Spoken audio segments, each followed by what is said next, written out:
Kad nakts dzīve no rīta agri beigusies un visu nakti bija smagi mācījies, tie nenozīmē un špikeru projām trauc, jo eksāmens bija klāt.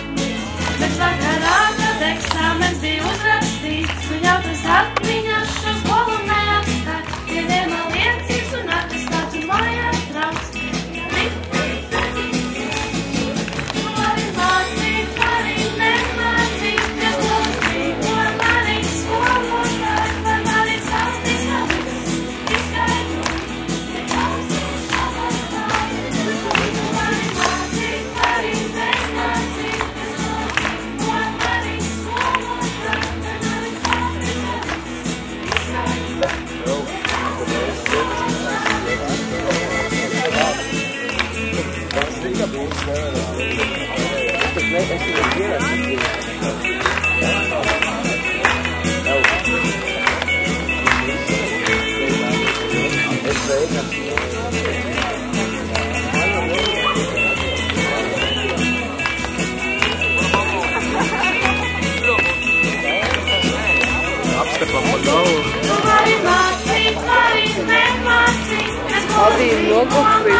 Rakstēt.